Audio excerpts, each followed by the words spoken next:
अस्सलाम वालेकुम students. Last time हम हार्ट सर्कुलेटरी सिस्टम ब्लड के इंट्रोडक्शन पढ़ चुके हैं। आप पढ़ने वाले हैं ब्लड की कंपोजिशन। ठीक है, अच्छा पढ़िए और खूब मेहनत करिए और आगे बढ़ते जाइए। और अब हम करने ब्लड और इसको दिमाग में रखिएगा। देखिए भाई बच्चों, ऐसा है कि ब्लड है, ब्लड में दो तरह की चीजें होती हैं, एक होता है प्लाज्मा, एक होता है कार्बोजल। कुछ लोग कहते हैं कि प्लाज्मा 60% होता है, कुछ कहते हैं कि 55% होता है। खैर जो भी होता है वो कार्बोजल से ज्यादा होता है। ठीक है, अदरवाइज 45% लिखना पड़ेगा मुझे, ऐसा ही है ना। अब प्लाज्मा जो है वो क्या होता है, ब्लड में जो लिक्विडी पार्ट होता है ना, मतलब लिक्विड कहे उसको, तो वो प्लाज्मा होता है। और जो उसके सॉलिड पार्ट होता है ना, जैसे मैं बताऊं कि क्या बताना चाहिए मुझे, जैसे मैंने सॉल्यूशन बनाया उसमें कुछ सॉलिड यूज किया तो समझे वो कार्बोजल है, और जो लिक्विड पार्ट था वो प्लाज्मा हो गया। हाँ ये इजी है, ये अच्छा बता सकते। ठीक है, अब इसमें आपने आगे क्या पढ़ना है। अब जो ये रेड ब्लड सेल्स हैं, व्हाइट ब्लड सेल्स हैं, प्लेटलेट्स हैं, इनके केमिकल नेम भी हैं, मैं वो यहाँ लिखती हूँ। स्टूडेंट्स ऐसा है कि ये यहाँ आ नहीं रहा था तो मैंने फिर भी जबरदस्ती इसे लिखा।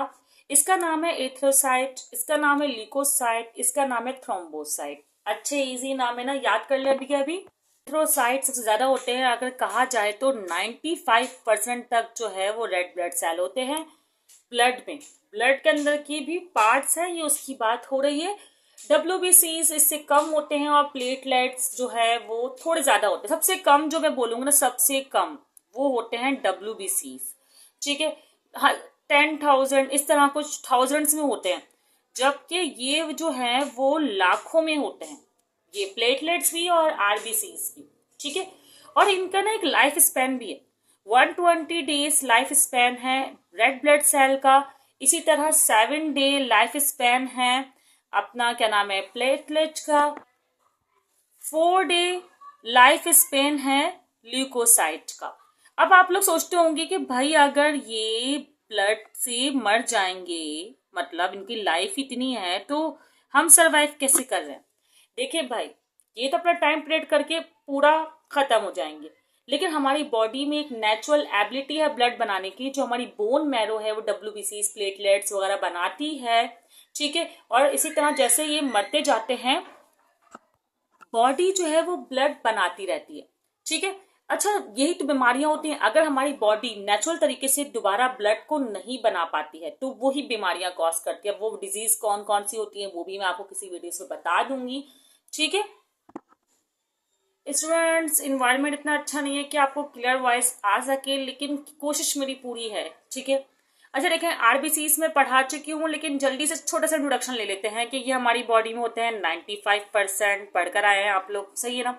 और उसके अलावा RBCs में ही होता है हीमोग्लोबिन, ये भी पढ़ लिया आपने।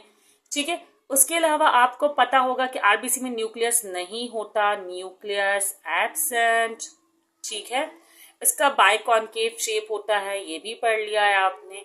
जस्ट रिपीट करवा रही हूँ ताकि आपको इजीली रह जाए, क्योंकि लास्ट वीडियो में किया है, इस वीडियो में आपने नहीं किया है। ठीक है, अच्छा एक और बता दूं, न्यूक्लियस ना होने की वजह से आप ब्लड के जरिए किसी का भी जेनेटिक कैरेक्टर मालूम नहीं कर सकते। मतलब आप ब्लड को एज स्पेसिमेन जो है ना, फोरेंसिक या क्रिमिनल पॉइंट ऑफ व्यू से, किसी भी पॉइंट ऑफ व्यू से यूज नहीं कर सकते।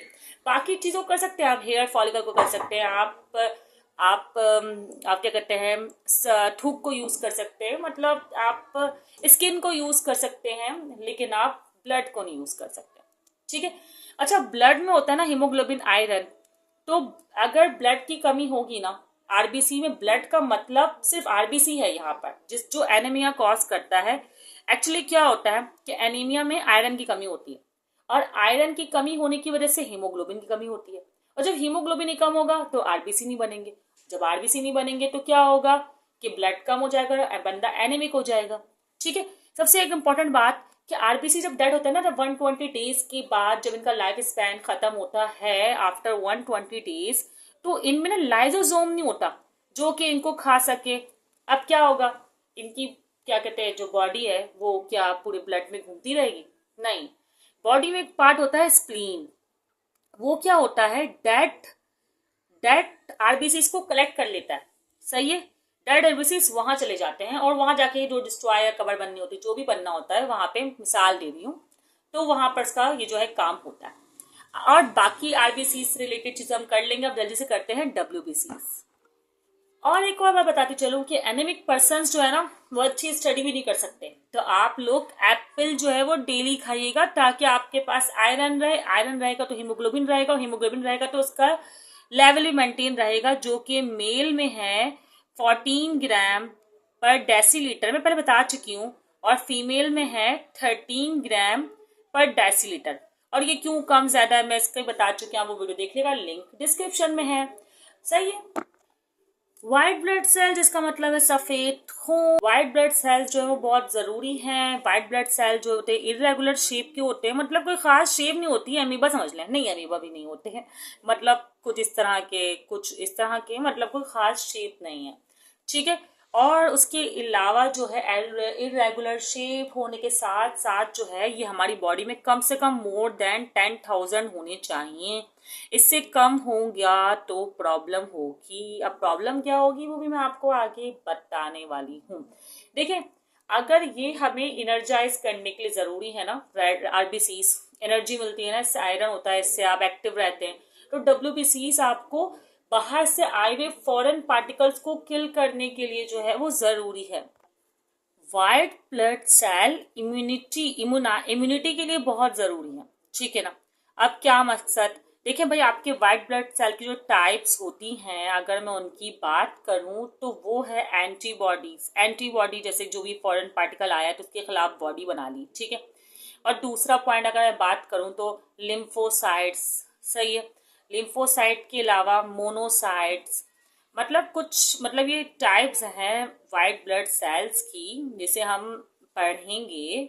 ठीक है। इजिनोफिल्स, ओके, एंड देन क्या है हमारे पास, बेसोफिल्स। ठीक है।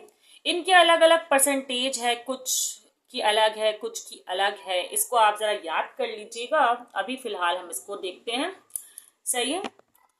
अब स्टूडेंट्स आप जानिए, मैंने कहा ये इम्यूनिटी के लिए जरूरी है। देखिए, होता यह है जब भी कोई ऐसा पार्टिकल जो कि आपकी बॉडी से फैमिलियर नहीं होता वो बॉडी में दाखिल हुआ, दाखिल होते ही पहचान लेगा उसे एंटीबॉडी, मतलब एंटीबॉडी उसके खिलाफ बन जाएंगी।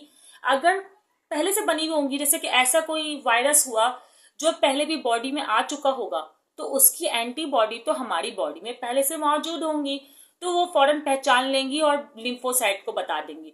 लिम्फोसाइट का दूसरा नाम टी सेल्स भी होता है। ठीक है, याद रखिएगा। और फिर लिम्फोसाइट उसे मारेगा, मतलब एंटीबॉडी ने आइडेंटिफाई किया, लिम्फोसाइट ने उसे किल किया। लेकिन अगर नहीं ऐसा ऐसा ऑर्गेनिज्म आया जिसे हमारी बॉडी नहीं पहचानती है, तो एंटीबॉडी पहले बनेगी, फिर बताएंगे लिम्फोसाइट को, और लिम्फोसाइट से किल करेगा, और मोनोसाइट से खाएगा। सही है ना। मोनोसाइट सबसे मैं समझे लार्जर साइज का होता है इन पूरे टाइप में। बाकी इन बेचारों का इतना कोई काम नहीं है। सही है।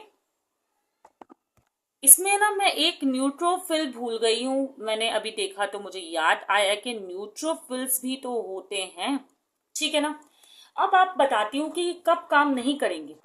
ये सिर्फ उस सूरत में काम नहीं करेंगे जब लिम्फोसाइट ही किल हो जाए, मतलब हमारी बॉडी वीक हो सकती है अगर लिम्फोसाइट ही मर जाए।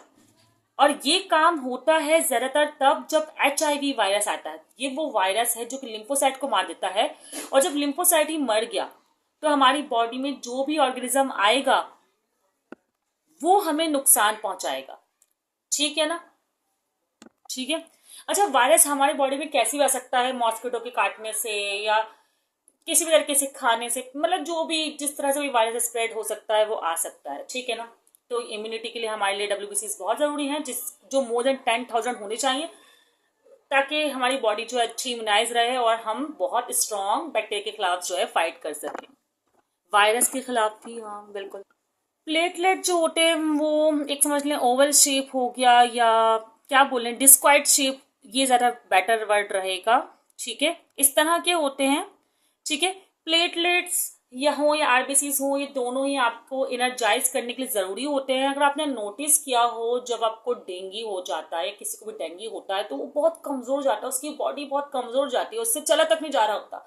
वजह होती है कि प्लेटलेट काउंट 2 लाख से कम हो जाता है। 2 लाख से अगर थोड़ा कम हुआ है तो उसमें फिर भी एनर्जी होगी। अगर बहुत ही ड्रॉप डाउन हो गया है, मैंने ऐसे भी देखे हैं लोग 80-80 हजार पे पहुंच गए हैं, तो वो बहुत ही कमजोर महसूस कर रहे होते हैं। और दूसरा इंपॉर्टेंट फंक्शन ये है कि ये जब कोई भी कट लग जाता है, कोई भी इंजरी होती है, कोई भी वाउंड आता है, तो ये प्रिवेंट करता है, ब्लीडिंग को स्टॉप करने में हेल्प करता है।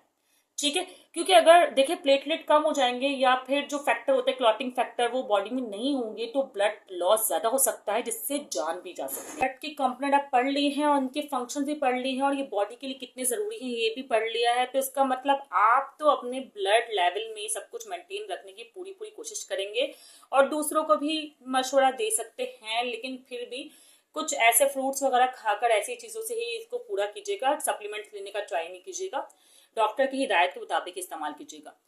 बाकी नेक्स्ट वीडियो में जो टॉपिक आप बोलें, अदरवाइज हम तो कुछ ना कुछ सोच कर पढ़ा ही देंगे। तो पढ़ते रहिए, ऐसे ही दुआओं में याद रखिएगा।